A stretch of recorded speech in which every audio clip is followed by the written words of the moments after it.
it-tajjeb. Illum, 22 ta' Novembru, il-festa ta' Sidna Ġesu Kristu, Sultan tal-ħolqien kollu. Nilqakom għal Quddiesa tal-34 ħadd ta' żmien ta' matul is-sena mill-kappella taċ-ċimiterju ta' Wied Għammieq limiti tal-Kalkara.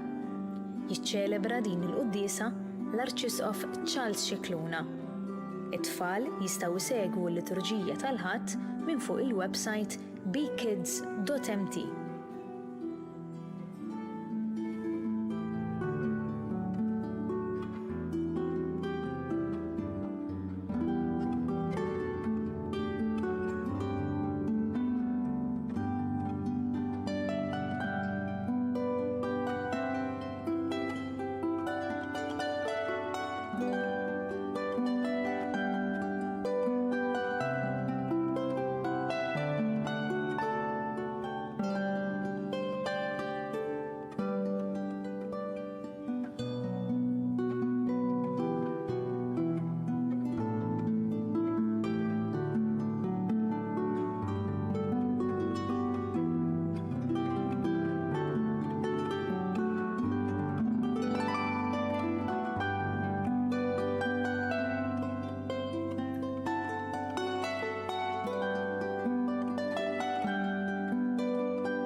Fl-isem tal-Missier u tal-Iben u tal-Ispirtu Santu. Amen. Il-paċi magħkom. Fl-aħħar ħadd tas-sena liturġika qegħdin niċċelebraw is-solennità ta' Ġesu Kristu Re Sultan tal-ħolqien kollu. Ejjew nitolbu maħfra lill-Alla ta' kemm il-darba ma poġġejniex fl-ewwel post f'ħajjitna. Nisqalla Alla li jista' kollox u lilkom ħuti li jiena dnibt ħafna bil-ħsieb, bil-kliem, bil-emin u billi ħallejt mirjieti. Ħtija tiegħi, bl-akbar ħtija tiegħi. Għalhekk nitlob lill-Imqazza Marija dejjem Verġni, l-Anġlu l-Qaddisin kollha u lilkom ħuti biex titolbu għalija lil Mulej Alla tagħna. Eħenna lina Alla li jista' kollox jaffrilna dnubietna u jwassalna l-ħajja ta' dejjem. Mulej ħniena, Kristu ħniena, Mulej ħniena. Glorja l-Alla fil-għoli ta' smawiet u paċi fl-art lil bnedmin ta' rida tajba. Infaħruk, inberkuk, nadurawk, natuk ġie, irrodulek ħajra l-glorja kbira tiegħek. Mulej Alla Sultan tas-sema, Alla Missier li tista' kollox. Mulej Iben waħdini Ġesu Kristu. Mulej Alla ħarruf talla bin il-Missier. Int li tneħħi n-nubiet tad-dinja ħenna lina. Int li tneħħi n-nubiet tad-dinja il-qattalb tagħna. Int li qiegħed fuq il-lemin tal-Missier ħenna lina. Għaliex int waħdek Quddies, int waħdek Mulej, int waħdek il-għoli Ġesu Kristu, mal-Ispirtu Santu fil-glorja tal-Missier Alla. Amen. Nitolbu. U Alla ta' dejjem li tista' kollox int trid tiġġedded kollox f'ibnek il-Għażiż is-Sultan tal-ħolqien kollu. Fit-tiba tiegħek atina li ħlejjaq kollha meħlusa mill-jasar tad-dnub jaqdu lill-kobor tiegħek u jfaħruk għal dejjem. Bibnek Ġesu Kristu Sidna li Alla u miegħek jgħix u jsaltan flimkien mal-Ispirtu Santu għal dejjem ta' dejjem.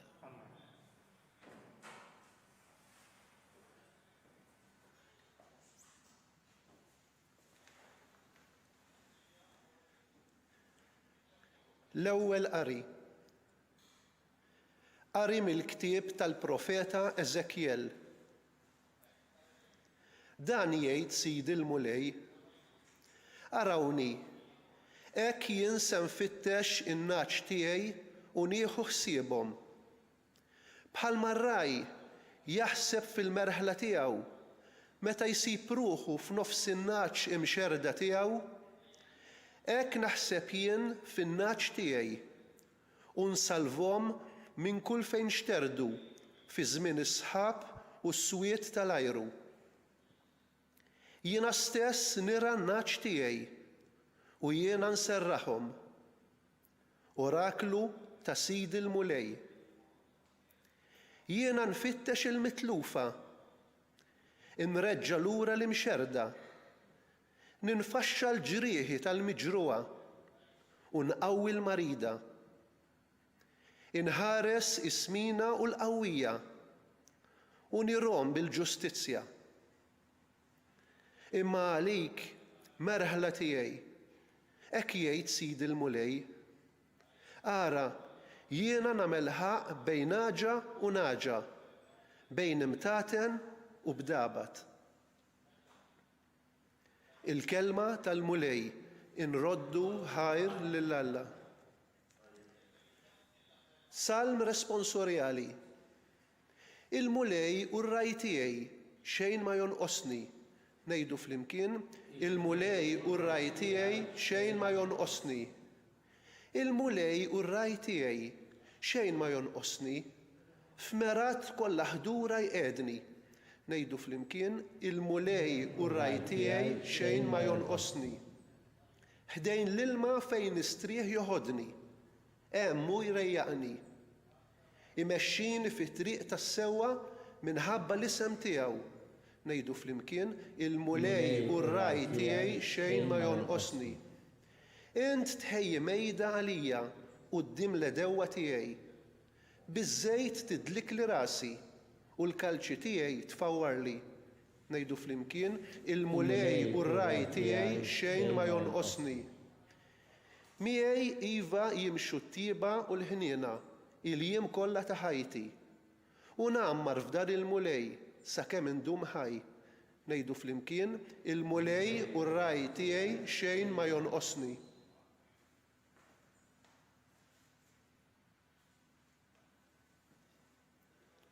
It-tieni qari. Qari mill-ewwel ittra ta' San Pawlo Apostol Korintin. Ħuti, Kristu kien mqajjem tas-sew mill-imwiet, l-ewwel frott fost dawk li raqdu. Għaliex jekk permezz ta' bniedem feġġet il-mewt, bi bniedem ukoll iseħħ il-qawmin mill-imwiet. Għax bħalma bnedmin kollha jmutu f'Adam, hekk ukoll jiksbu l-ħajja fi Kristu. Imma kulħadd skont kif imissu, jibda l-ewwel frott li hu Kristu. Wara dak li huma ta' Kristu, f'jum il-miġja tiegħu. U mbagħad it-tmiem, meta Kristu jerħi s-saltna f'idejn Alla l-Missieru. Wara li jkun qeret kull ħakma u kull seta u kull qawwa. Għax jeħtieġ li hu jissaltan sa ma jqiegħed l-edewwa kollha taħt riġlih. L-aħħar għadu li jinqered tkun il-mewt. U meta kollox ikun imqiegħed taħtu, mbagħad li ben stess jitqiegħed taħt dak li jkun qiegħdlu kollox taħtu. Sabiex Alla jkun kollox f'kollox. Il-kelma tal-Mulej.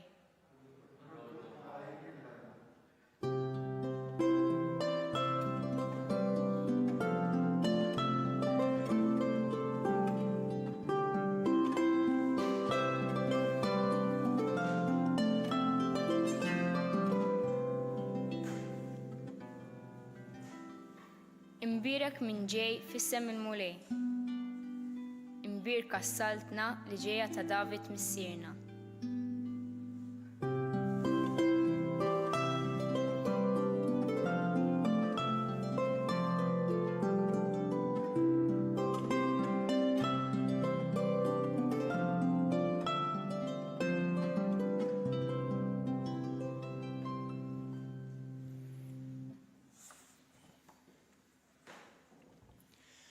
Il-Mulej magħkom.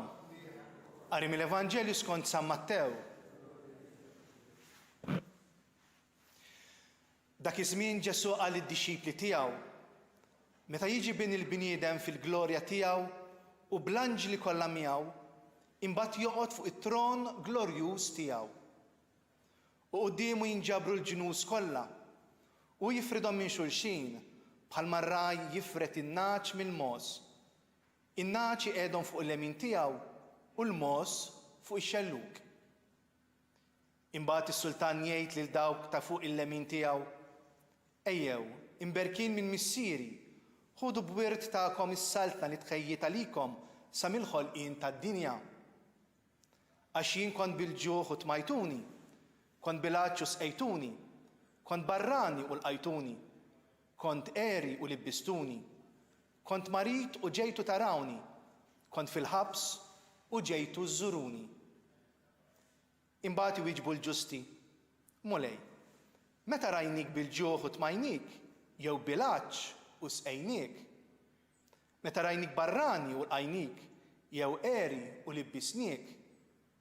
Meta rajnik marit jew fil-ħabs u ġejna inżuruk? U s-sultan iweġġibhom u jgħid: Tassew ngħidilkom, kull ma għamiltu ma' wieħed mill-iżgħar fost dawn ħuti, għamiltuh miegħi. Imbagħad jgħid ukoll lil dawk ta' fuq ix-xellug: Morru minn qudiemi misħutin fin-nar ta' dejjem li tħejja x-xitan u għall-anġli tiegħu. Għax jien kont bil-ġuħ u ma tmajtunix, kont bil-għaġġ u ma sqejtunix, kont barrani u ma lqajtunix, kont qeri u ma libbistunix, kont marit u fil-ħabs u ma ġejtux iżżuruni. Imbagħad huma wkoll iwieġbuh: Mulej, meta rajnik bil-ġuħ, jew bil-għaġġ, jew barrani, jew qeri, jew marit, jew fil-ħabs u aħna ma waqafniex miegħek? Iweġibhom imbagħad u jgħidilhom: Tassew ngħidilkom, dak li ma għamiltux ma' wieħed minn dawk iż-żgħar, anqas miegħi ma għamiltuh. U dawn imorru fit-tbatija ta' dejjem u l-ġusti fil-ħajja ta' dejjem. Il-kelma tal-mulej tifħir lilek Kristu.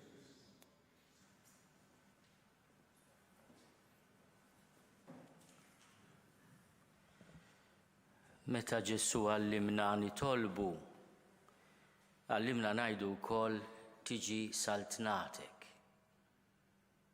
Quddiem Pilatu jammetti li huwa sultan. Il-qari li għadna kemm smajna mill-Vanġelu ta' San Mattew huwa l-aħħar diskors ta' Ġesu qabel jibda il-mixja tal-passjoni tiegħu. Fil-fatt kif jispiċċa dan id-diskors li għadna kemm smajna, Ġesu iħabbar li għandu bżonn imur Ġerusalemm u jsalbuh. Huwa diskors għalhekk importanti li fih iħabbar li hu sultan u l-mod kif se jsaltan. Iħabbar ukoll dak li għandu jippretendi mis-sudditi tiegħu bħala sultan minn kull wieħed u waħda minna. F'dan id-diskors importanti, Ġesu jinsisti li hu bħala sultan u raj jitlob minna li aħna stess inkunu dawk li nieħdu ħsieb xulxin. U jitkellem dwar 6 kategoriji ta' nies li għandhom il-bżonn, minnu bil-għaġġ, minnu bil-ġuħ, min qiegħed il-ħabs, minnu barrani, minnu marit. Jitlob minna li aħna inkunu qrib tagħhom. Mhix kwistjoni kemm huma qrib jew il-bogħod minna, imma ir-responsabbiltà li jitlob minna is-sultan tagħna u għalli aħna inkunu qrib tagħhom. U dan is-sultan li huwa Ġesu u li se jiġi biex jiġġudikana u qed jagħtina il-kriterju tal-ġudizzju li huwa l-imħabba, ma jagħmilx differenza bejn kulur tal-ġilda, jew razza, jew reliġjon, jew orjentament sesswali. Jitkellem fuq dawn l-aħwa, l-iżgħar fost l-aħwa, u jgħid dak kollu li intom għamiltu ma' dawn l-iżgħar fost ħuti għamiltuh miegħi. Mela jekk jiena rrid tassew inkun għaddej fidil ta' dan ir-re, qed jurini kif għandi nittrattah. Jekk hemm bżonn u nixtieq nittrattah tajjeb, nittratta tajjeb lil dawk ta' madwari, mhux dawk biss li huma qrib, jew tal-istess familja tiegħu, tal-istess razza tiegħi, imma lil kulħadd. Dan il-kliem huwa kliem ħafif biex tgħidu, u wiebes biex tgħixu. Għaliex il-kol kemm aħna kultant insibu ruħna quddiem xi ħadd fil-bżonn u donnok ma tkunx taf x'se taqbad tagħmel biex tgħin lil dak li jkun. Aħna bħala Knisja, bħala komunità li nemmnu f'Ġesu nilqgħu bħala s-Sultan tagħna. Matul is-sekli u matul iż-żmien konna minn ta' quddiem biex ngħinu lil dawk li huma fil-bżonn. Dak kollu li l-poplu tagħna jagħmel biex jgħin dawn l-opri ta' karità qed jgħallimilhom lil Ġesu stess. Tajjeb ukoll imma li meta nindunaw b'xi ħadd li aħna nistgħu ngħinuh b'mod dirett ma niddejqux nagħmluha, anke bħala soċjetà. Aħna kultant biex ngħidu hekk naqsmu qalbna naraw sitwazzjonijiet madwarna ta' sim il-qalb, ta' persuni li qed imutu fil-baħar marqin u donnok tħossok bla ħila x'nista' nagħmel. U għall-mument li aħna mhux biss bi kliemna imma anke mod kif inġibu ruħna nuru anke lil min għandu responsabilità li jinteressana f'dawn ħutna, kultant tisma' diskors li weġġek. Meta aħna niddisprezzaw lil dawn ħutna anke l-barranin qed niddisprezzaw ir-Re tagħna li qal dak li tagħmlu magħhom qed tagħmluh miegħi. L-aħħar ħsieb li nixtieq naqsam magħkom hija xi ħaġa li ħafna drabi ninsewha imma importanti li nifhmuha. Meta Ġesu jitkellem fuq il-premju, il-ġenna jgħid li hija maħluqa għalina. Meta jitkellem fuq il-kastik fuq l-infern jgħid imħejji għal Satana u l-anġli tiegħu. Kemm hu messaġġ sabiħ li tifhem li l-infern mhux maħluq għalik. Dak mhux postok. Inti maħluqa għall-ġenna. Dak hu l-post li Alla ħejja għalik. Mela hija oħti. Tmurx fejn ma jesaqx. Tmur fejn m'hemmx post imħejja għalik. U tgħidli kif nagħmel. Meta tara xi ħadd fil-bżonn, ftakar li r-Re ta' qalbek qiegħed iħabbat fuq qalbek biex tgħinu. Jiena nemmen f'Alla wieħed il-Missier li jista' kollox, li ħalaq is-sema u l-art, dak kollu li jidher u dak li ma jidhirx. U f'Mulej wieħed Ġesu Kristu iben waħdini ta' Alla, imnissel minn Missier qabel kull żmien. Alla minn Alla, dawl minn dawl, Alla veru minn Alla veru. Imnissel mhux magħmul, natura waħda mal-Missier u bih sar kollox. Niżel mis-smewwiet għalina l-bnedmin u għall-fidwa tagħna. U ħal-ġisem bis-seta tal-Ispirtu Santu minn Marija Verġni u sar bniedem. Salbuh għalina bata taħt Ponzju Pilatu, mietu difnuh. U fit-tielet jum qam minn bejn l-imwiet skont il-kodba mqazza. U tela s-sema u qiegħed fuq il-lemin tal-Missier. U għandu jerġa' jiġi bil-glorja biex jagħmel ħaq mill-ħajjin u mill-mejtin. U s-salbna tiegħu ma jkollix tmiem. U fl-Ispirtu Santu mulej li jagħti l-ħajja li ġej mill-Missier u mill-Liben, li hu meqjum mweġġa flimkien mal-Missier u mal-Liben u li tkellem fom il-profeti. U fi Knisja waħda Quddiesa Kattolika Apostolika nistqar ma' mudija waħda għal maħfra tad-nubiet u nistenna l-qawma mill-imwiet u l-ħajja ta' żmien li ġej. Amen. Ejjew nitolbu biex tiġi fostna is-saltna tas-Sultan tagħna ta' Ġesu billi fil-qalb tagħna inħarsu lejn xulxin bħala l-aħwa li għandna ġbija tas-Sultan fuqna. Nitolbu għal Papa Franġisku, għall-isfijiet, għas-saċerdoti u reliġjużi biex aħna nkunu rajja skont il-qalb tas-Sultan tagħna Ġesu. Nitolbu. Nitolbuk għal miż-żewġin kollha biex fl-imħabba ta' bejniethom iwettqu u jqawwu s-saltna tas-Sultan tagħna l-Għażiż Ġesu. Nitolbu. Nitolbu biex aħna inħarsu lejn xulxin u nogħżu lil xulxin mod speċjali f'dan il-mument ta' pandemija billi nobdu l-indikazzjonijiet tal-awtorità tas-saħħa u nifhmu li dan huwa l-aqwa qatt ta' qima lejn is-Sultan tagħna meta nibżgħu għal xulxin. Nitolbu.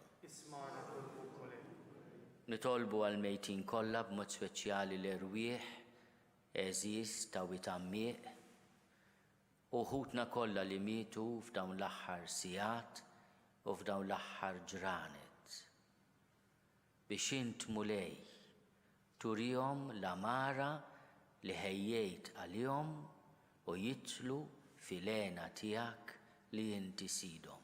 Nitolbu.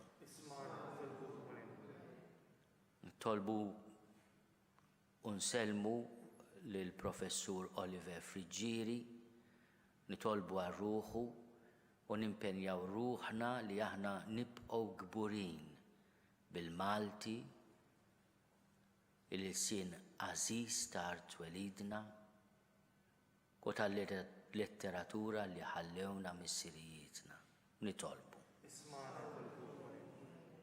Nitolbuk mulej tilqana fis-saltna tiegħek u tagħtina d-dawl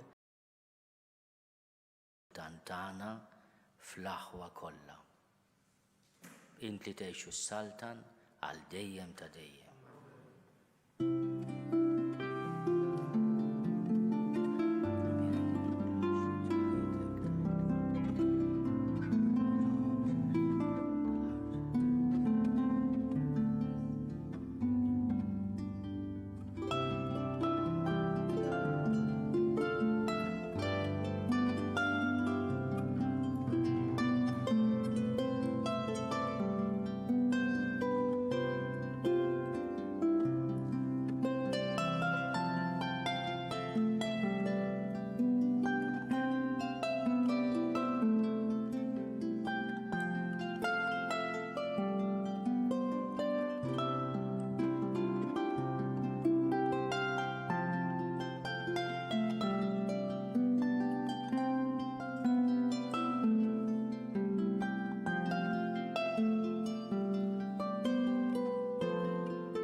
Tolbu ħuti biex is-sagrifiċċju tiegħi u tagħkom ikun joġob lill-Alla l-Missier li jista' kollox.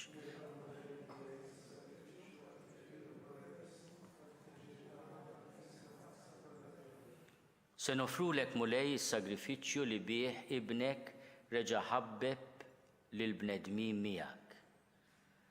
Fiċ-ċokontana nitolbuk biex l-istess ibnek jagħti lill-ġnus kollha il-grazzja tal-għaqda u sliem u li jgħixu s-Saltan għal dejjem ta' dejjem. Il-mulej magħkom, nerfgħu qlubna l fuq. Niżuħaj il-mulej Alla tagħna. Sewwa u xieraq tas-sew mulej missier Quddies, Alla ta' dejjem li tista' kollox. Tajjeb u taġid tas-salvazzjoni tagħna li dejjem u kullimkien inrodulek ħajr. Inti konsagrajt lill-ibnek il-waħdini, Ġesu Kristu Sidna, Assis għal dejjem u Sultan tal-ħolqien kollu, biex itemm il-misteru tal-fidwa tal-bnedmin, billi joffri lilu nnifsu fuq l-altar tas-salib bħala vittma safja u tasliem. U wara li jkun ġab il-ħlejjaq kollha taħt il-ħakma tiegħu, jagħti lilek is-saltna fuq kollox u għal dejjem. Saltna ta' verità u ħajja. Saltna ta' dusija u grazzja. Saltna ta' ġustizzja, imħabba u slim. Għalhekk mal-anġlu baqtajja kollha tal-eżerċiti tas-sema intennu l-innu tal-glorja tiegħek u ngħidu bla qiegħda. Qaddis, qaddis, qaddis. Mulej Alla tal-eżerċiti, ismewtu l-art mimlija bil-glorja tiegħek. Osanna fl-oli tas-smewwiet. Imbirek minn ġej f'isem il-mulej. Osanna fl-oli tas-smewwiet. Qaddis tas-sewint mulej, inti l-għajn ta' kull dusija. Qaddis għalhekk nitolbuk dawn l-offerti bil-barka tal-Ispirtu tiegħek biex isiru għalina il-ġisem u d-demm ta' Sidna Ġesu Kristu. Li meta kien se jingħata biex minn rajħibati ħal ħobs ratti l-ħajr qasam tal id-dixxipli tiegħu u qal: ħudu u kulu l-koll minn dan għax dan huwa ġismi li jingħata għalikom.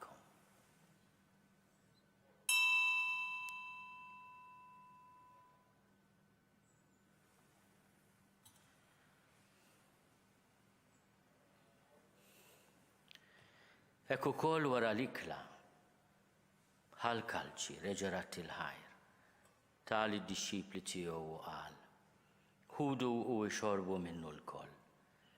Għax dan huwa l-kalċi ta' demmi tal-patt il-ġdid li jibqa' għal dejjem. Id-demm li jxerret għalikom u għall-bnedmin kollha għal maħfra ta' dnubiet. Għamlu dan tifkira tiegħi.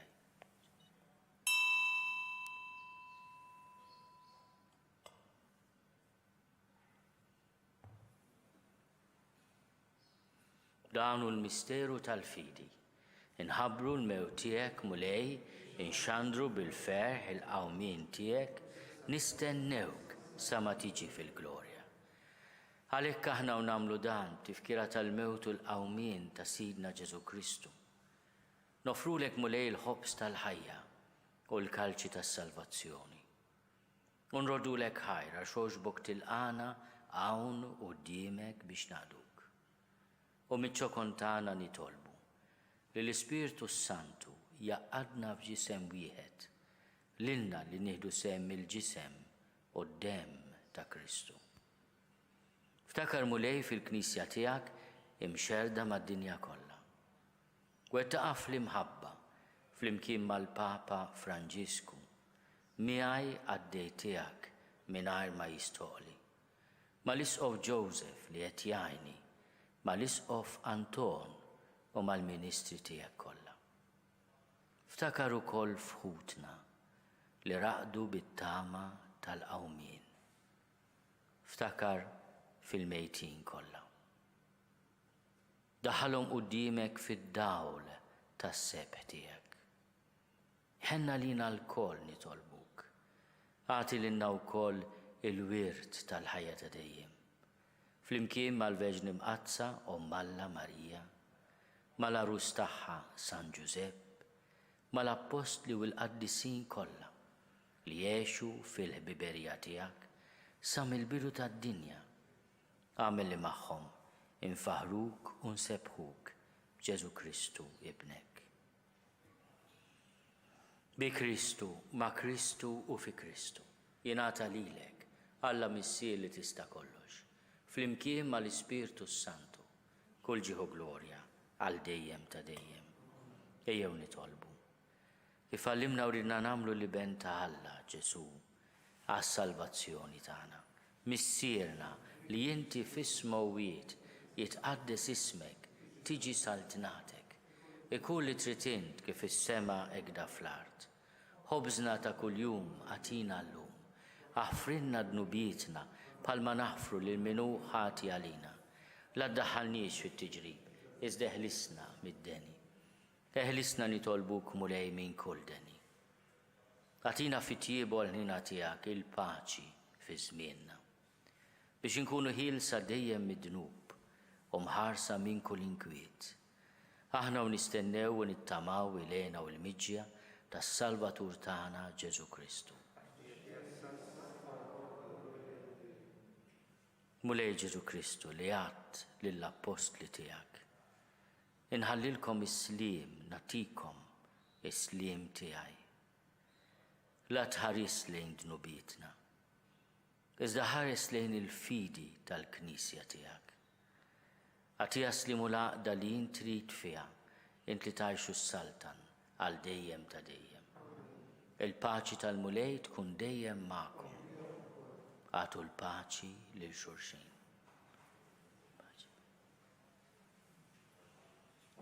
Il-ġisem fl-imkien mad-dem ta' Sidna Ġesu Kristu.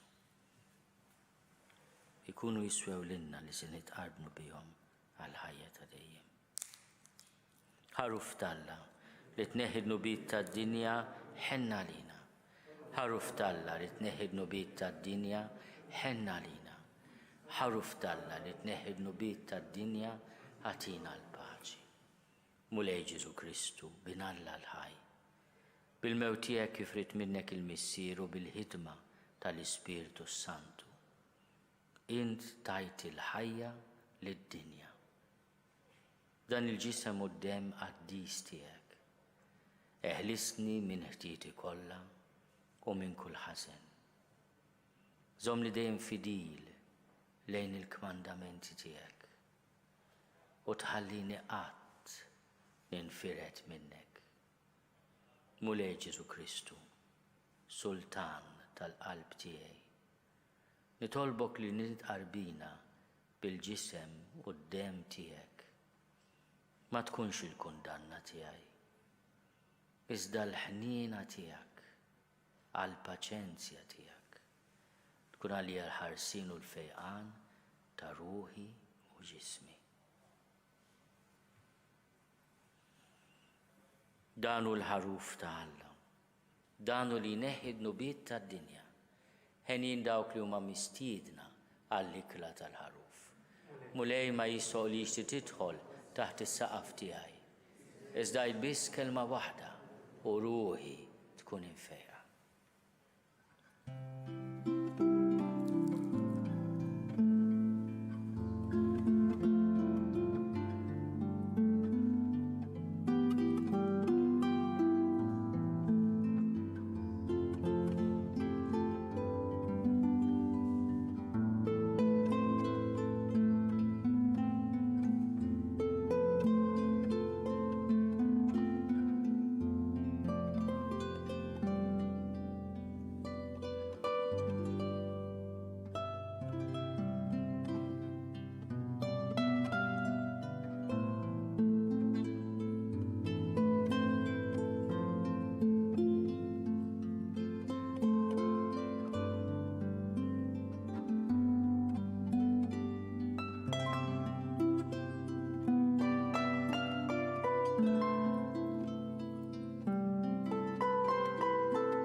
Flimkien ngħidu t-talba għat-qarbina tax-xewqa. Ġesu, jiena nemmen li inti tinsab ta' bilħaq fis-sagrament tal-Ewkaristija. Irrid inħobbok fuq kollox u fuq kulħadd. Inti taf li nixtieq nirċevik ġewwa fija. Imma ġala darba bħalissa ma nistax nilqek ġewwa fija sagramentalment, nitolbok li tiġi fija spiritwalment. Ejja għandi Ġesu tiegħi biex jiena niġi għandek.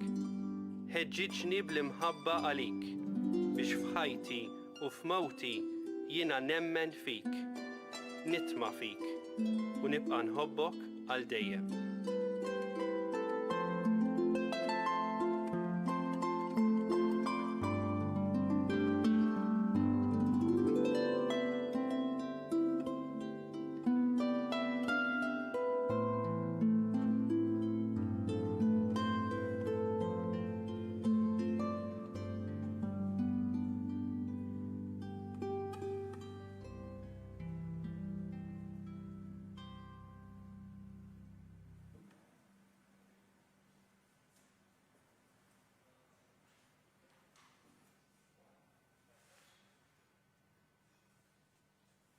Nitolbu.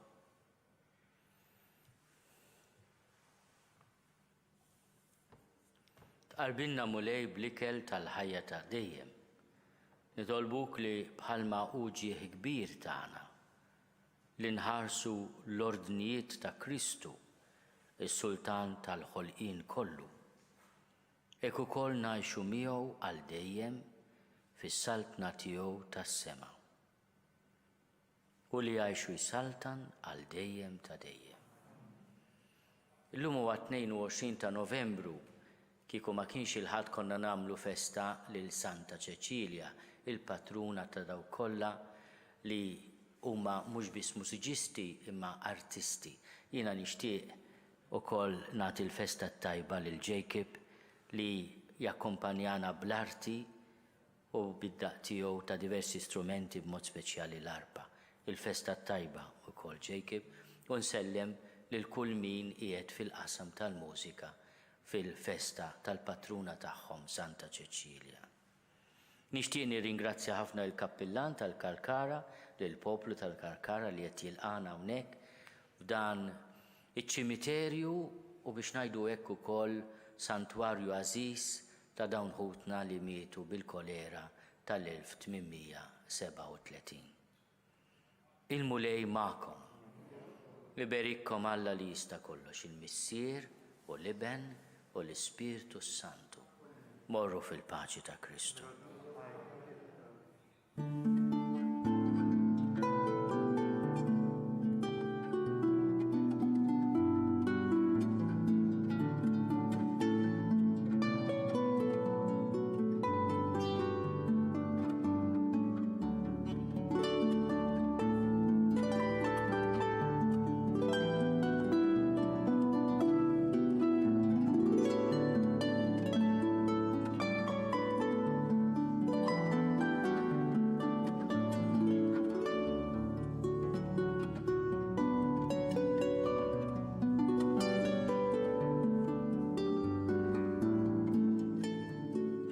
Naslu fit-tmiem din il-Quddiesa mill-kappella taċ-ċimiterju ta' Wied Għammieq fil-Kalkara.